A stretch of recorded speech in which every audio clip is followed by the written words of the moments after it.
भिड छ पुरै। हेलो साथीहरू,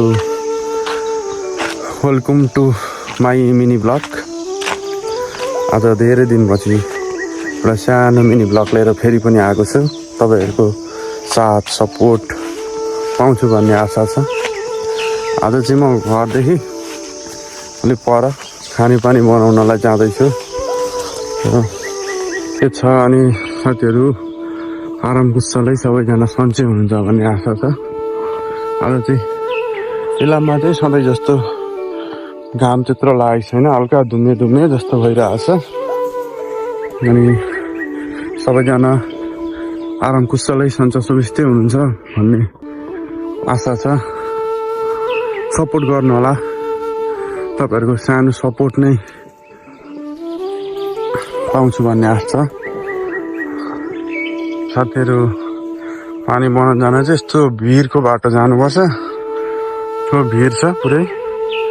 यो चाहिँ अस्ति भदौ असोजको पानीले चाहिँ यसरी पहिरो गएको छ। यहाँनिर चाहिँ त्यो भिरबाट चाहिँ गएर पानी बनाउन जानुपर्छ।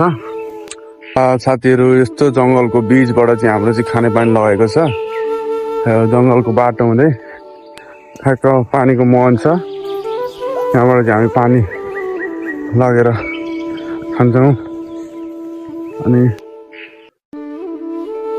एकदम ठुलो जङ्गल छ। जङ्गल पनि अस्ति पहिरो आएर कता यहाँ जङ्गलका रुखहरू पनि लडे। अहिले त्यति बाक्लो छैन पहिला जस्तो। साथीहरू, म चाहिँ पानी बनाउनलाई मुहानमा आइसकेको छु। अब पानी बनाइसकेर घर फर्किनु हो। यो पछाडिको यो ढुङ्गो राखेको ठाउँमा चाहिँ ठ्याक्कै मुहान छ पानीको। अब पानी बनाएर घर फर्किने। मेरो युट्युब च्यानल छ, तपाईँहरूले सब्सक्राइब गरिदिनु होला। टिकटकमा फलो नगर्ने साथीहरूले फलो गरिदिनु होला। लाइक कमेन्ट गर्नु होला। तपाईँहरूको सपोर्ट नै मेरो लागि बहुमूल्य हुनेछ। फलो नगर्ने साथीहरूले फलो गरिदिनु होला। फलो ब्याक दिनेछु। मेरो फेसबुकमा पनि फेसबुक पेजलाई पनि फलो गरिदिनु होला।